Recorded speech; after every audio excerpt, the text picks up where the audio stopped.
भले ही आपको बाहर जाकर बर्गर, फ्राइज या देर रात तक एक दो टैको खाना पसंद हो, पर फास्ट फूड कंपनीज के ये सीक्रेट से आप वाकिफ नहीं होंगे जब आप जानेंगे कि सोडा मशीन में क्या होता है, चिकन नगेट्स वास्तव में किस चीज के बने हैं, या फास्ट फूड का आपके दिमाग पर क्या असर होता है। तो आप इन चीजों को खाने के बारे में दोबारा सोचेंगे। ये तो सभी को पता है कि फास्ट फूड हेल्दी नहीं होते, पर हम जो राज खोलने जा रहे हैं उन्हें जानकर आप दंग रह जाएंगे। नंबर 15, ताजा फास्ट फूड कैसे प्राप्त करें। क्या आपने कभी सोचा कि फास्ट फूड को फास्ट कौन सी चीज बनाती है? ये रेस्टोरेंट दिन के भीड़ भाड़ वाले हिस्से, जैसे कि लोगों के ऑफिस से छूटने के टाइम और ऐसे ही रश वाले समय के लिए ढेर सारा गर्मा गर्म फास्ट फूड बनाकर रेडी रखते हैं। अगर आपको एकदम ताजा फास्ट फूड चाहिए तो ऐसे ही रश वाले समय में ऑर्डर कीजिए। कुछ घंटे बाद भीड़ हल्की होने के बाद ऑर्डर करने पर शायद आपको इतना ताजा खाना ना नसीब हो।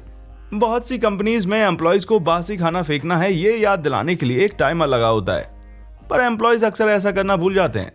एक और टिप लीजिए, ताजी फ्राइज चाहिए तो इसे बिना नमक के ऑर्डर कीजिए।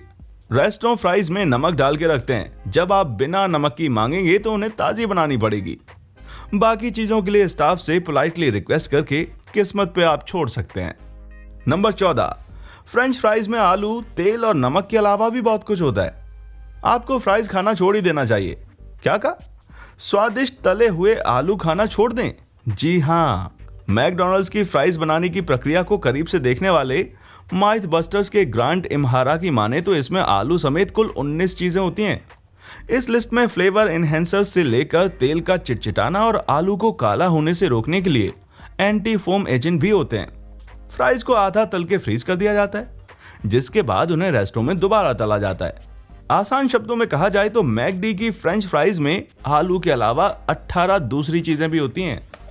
नंबर 13, आपके नगेट का सिर्फ आधा हिस्सा ही चिकन है। माना कि आपको चिकन नगेट्स बहुत पसंद है, पर क्या आप जानते हैं कि ये वास्तव में किस चीज का बना होता है?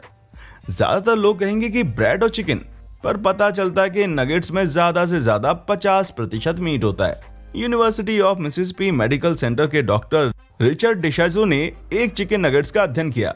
उन्होंने पाया कि नगेट का आधा हिस्सा ही गोश्त होता है, बाकी में चर्बी, नसें, पिसी हुई हड्डी जैसी कई चीजें होती हैं। डॉग फूड भी इन्हीं चीजों से बनता है।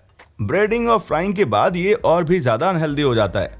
क्या इतना कम गोश्त होने की वजह से चिकन नगेट्स में प्रोटीन से ज्यादा फैट होता है? तो जाइए भाई और ज्यादा नगेट खाइए, हमें क्या। नंबर 12, सोडा मशीन बैक्टीरिया से भरी होती है। अपने लोकल फास्ट फूड रेस्टोरेंट में बर्गर के लिए रुकते वक्त आप सोडा फाउंटेन से ठंडा ठंडा ड्रिंक ग्लास में जरूर निकालते होंगे। आपको बता दें कि सोडा मशीन्स कॉलीफॉर्म बैक्टीरिया और ई कोलाइट से इन्फेक्टेड हो सकती हैं। हॉलिन्स यूनिवर्सिटी ने रोआनोक वर्जीनिया में एक अध्ययन किया जिसमें गंभीर बातें सामने आईं। 48% सोडा फाउंटेन ड्रिंक्स कॉलीफॉर्म से ग्रस्त थे। कॉलीफॉर्म इंसानी मल में पाया जाने वाला एक बैक्टीरिया होता है। 11% ड्रिंक ई कोलाई से ग्रस्त थे। ऐसा सारी मशीनों में नहीं होता, पर कुछ लोग तो जरूर सारे एम्प्लॉय हाथ ठीक से धोएं ऐसे बोर्ड्स को नजरअंदाज कर रहे होते हैं। लॉबी में लगी सेल्फ सर्व मशीन फफूंद से ग्रस्त हो सकती है। ड्रिंक मशीन जैसे नम जगहें फफूंद के उगने के लिए परफेक्ट होती हैं, पर आप आइस ट्यूब में झांककर देख सकते हैं कि अंदर कुछ फल फूल तो नहीं रहा। नंबर 11, सबसे पहले अंदर ना जाएं। अगर आप सुबह जल्दी रेस्टोरेंट पहुंच जाते हैं तो उम्मीद है कि आपको जरूरत से कुछ ज्यादा ही साफ खाना ना मिल जाए। डॉक्टर ओज की माने तो ज्यादातर रेस्टोरेंट रात को सफाई के लिए स्ट्रॉन्ग केमिकल्स का यूज करते हैं, जिनके अवशेष मशीनों और बर्तनों पर सुबह तक बाकी रहते हैं। आपकी स्मूदी में बबल्स उसे फेंटने की वजह से आते हैं, पर हो सकता है कि इसके लिए साबुन जिम्मेदार हो। तो रेस्टोरेंट में जल्दी पहुंचने वाले लोग सुबह की कॉफी में साबुन की कुछ डोज लेने के लिए तैयार रहें। नंबर 10, खाने के सोर्स का इन्फेक्शन कभी कभार ही होता है। क्या आपको लगता है कि FDA के हर एक रेस्टोरेंट में खाने की क्वालिटी पर ध्यान दिया जा सकता है? उनकी व्यस्तता के चलते ऐसा मुमकिन ही नहीं है। यूएस के स्वास्थ्य और मानव सेवाएं विभाग की 2010 की रिपोर्ट के हिसाब से 56% रेस्टोरेंट की FDA जांच हुए 5 साल या से ज्यादा हो चुके हैं। इसमें फास्ट फूड रेस्टोरेंट और उनके मीट सप्लायर भी शामिल हैं। अगर आपको किसी रेस्टोरेंट में कुछ गड़बड़ी लगती है तो अपने लोकल ऑफिस में कंप्लेन करने में कोई अर्ज नहीं है। अगर एक ही रेस्टोरेंट से जुड़ी कई शिकायतें मिल जाएं, तो FDA बड़ी तेजी से कार्रवाई करेगा। Number 9, healthy fast food restaurant भी हेल्दी नहीं होते। मैकडी के बजाय सबवे को हेल्दी समझकर चूज करने वाले लोग जान लें कि दोनों में ज्यादा फर्क नहीं होता। यूसीएलए के public health expert doctor Leonard Lesser ने एक स्टडी में 100 किशोरों को इन दोनों रेस्टोरेंट में खाने भेजा और रसीद की मदद से नजर रखी कि वे क्या खाते हैं। उन्होंने पाया कि मैकडी मील में औसतन 1083 कैलोरी होती है। वहीं सबवे के लिए यह आंकड़ा 955 है, जो कि कुछ ज्यादा कम नहीं है।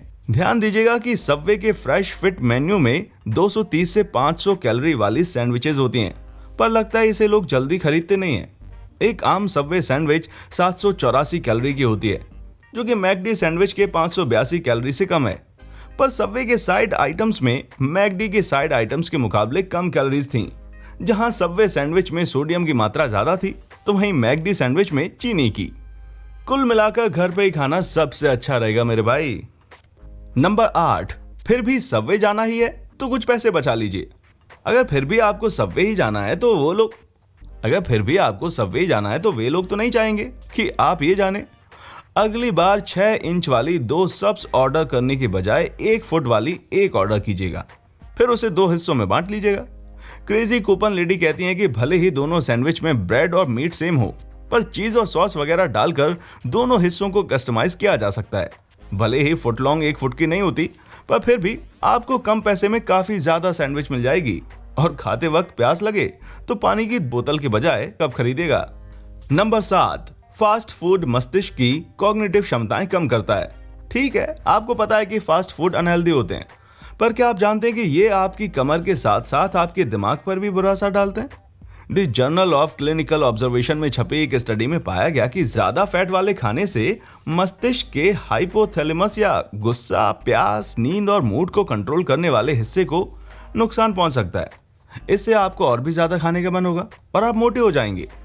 ऑस्ट्रेलियन नेशनल यूनिवर्सिटी और डीकन यूनिवर्सिटी ने एक अध्ययन में पाया कि सोडियम और चीनी की उच्च मात्रा वाले फास्ट फूड या ज्यादा मांस खाने वालों का हिप्पोकैम्पस छोटा होता है। हिप्पोकैम्पस दिमाग का वो हिस्सा है जो मेंटल हेल्थ और याददाश्त के लिए जिम्मेदार होता है। उम्मीद है कि अगली बार फास्ट फूड ड्राइव थ्रू जाते वक्त आपके दिमाग में बर्गर के स्वाद की जगह छोटे हिप्पोकैम्पस की बात रहेगी। नंबर 6, मैकडॉनल्ड के बर्गर 20 साल बाद भी एकदम वैसे ही दिखते हैं। 1999 में यूटा के डेविड विल्प ने एक मैकडॉनल्ड का एक बर्गर खरीदा। उन्होंने सोचा क्यों ना चेक किया जाए कि कुछ हफ्तों बाद ये बर्गर कैसा दिखेगा। फिर वे उसे एक कोट के पॉकेट में रखकर भूल गए। 2 साल बाद जब वो बर्गर उनके हाथ लगा तो उन्होंने पाया कि ये बिल्कुल भी नहीं सड़ा था।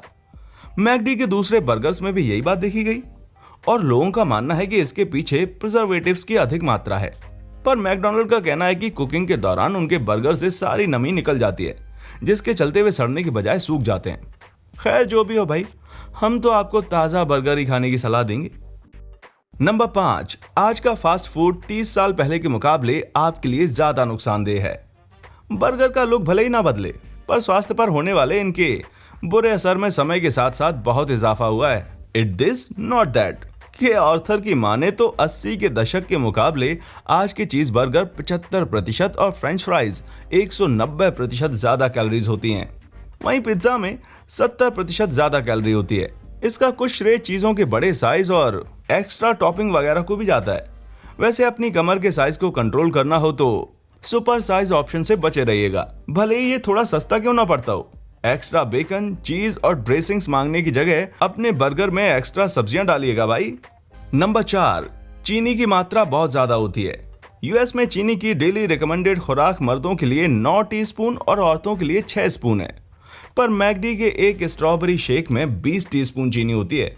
और यहाँ तक कि हेल्दी माने जाने वाले स्मूदीज और पिज्जा और सैलेड ड्रेसिंग्स जैसी गैर मीठी चीजों में भी चीनी की मात्रा बहुत ज्यादा होती है। मैकडी की प्रीमियम एशियन सैलेड में 3 टीस्पून होती हैं। वहीं हेल्दी माने जाने वाले फ्रूट एंड मेपल ओटमील में 8 टीस्पून चीनी होती है। भाई मैं तो कहूँगा फास्ट फूड से जुड़ा एक नियम बना लीजिए। चीज़ों की न्यूट्रिशनल जानकारी ऑनलाइन चेक कीजिए और ज़्यादा चीनी वाली चीज़ों से तौबा कीजिए। नंबर 3, उम्दा ग्रेवी। अगर आपको KFC की ग्रेवी पसंद है तो आपको जानकर हैरानी होगी कि ये आपकी समझ से ज़्यादा पुरानी है। साल 2015 में आई BBC की documentary the billion dollar chicken shop की माने तो KFC अपनी ग्रेवी में 5 दिन तक पुराना चिकन यूज करती है। चिकन को 5 बार तक रीयूज किए जाने वाले सरसों के तेल में तला जाता है, फिर फ्रायर में बची तलछट को ग्रेवी में मिला दिया जाता है। लगता है चिकन ग्रेवी का साथ अंत तक नहीं छोड़ना चाहता है। नंबर 2, फास्ट फूड रेस्टोरेंट में खाने की बर्बादी। ज्यादातर फास्ट फूड रेस्टोरेंट खाना रिसाइकल करने पर ध्यान नहीं देते। एरिजोना यूनिवर्सिटी के एक रिसर्च में पाया गया कि फास्ट फूड रेस्टोरेंट करीब 9.6% खाना फेंक देते हैं। वहीं आम रेस्टोरेंट में यह आंकड़ा 3.11% ही है। फास्ट फूड रेस्टोरेंट से रोजाना 85 मिलियन पाउंड खाने का कचरा निकलता है। यानी फास्ट फूड का ड्राइव थ्रू खाने के कचरे को लैंडफिल तक पहुंचाने वाले हाईवे की तरह है मेरे भाई। नंबर 1, गोश्त पर बना ग्रिल का निशान नकली हो सकता है। हैमबर्गर के एड में मीट पैटी पर बने ग्रिल के ताजे निशान को देखकर मुंह में पानी आ जाता है। हम उस नजारे को खराब नहीं करना चाहते, पर हो सकता है वो निशान नकली हो। जी हाँ, फूड रिपब्लिक की माने तो ये निशान बर्गर पर पहले से ही मौजूद होते हैं। ग्रिल के ये निशान ठप्पा लगाकर या रंगों की मदद से बनाए जाते हैं, जिसके बाद गोश्त को रेस्टोरेंट भेजा जाता है। फिर रेस्टोरेंट इस पर अपने खुद के ग्रिल मार्क्स लगाकर या ठंडी पैटी को यूं ही माइक्रोवेव में गर्म करके सर्व कर सकते हैं। किसी फास्ट फूड रेस्टोरेंट में आपका आज तक का सबसे बड़ा सरप्राइज क्या रहा? क्या आप भी फास्ट फूड से जुड़े किसी इंटरेस्टिंग फैक्ट या स्टडी के बारे में जानते हैं? नीचे कमेंट सेक्शन में हमें भी बताएं। वीडियो पसंद आया हो तो लाइक और सब्सक्राइब जरूर करें और सभी ताजा अपडेट्स पाने के लिए बेल आइकन को दबाना बिल्कुल ना भूलें। हमारा चैनल देखने के लिए शुक्रिया।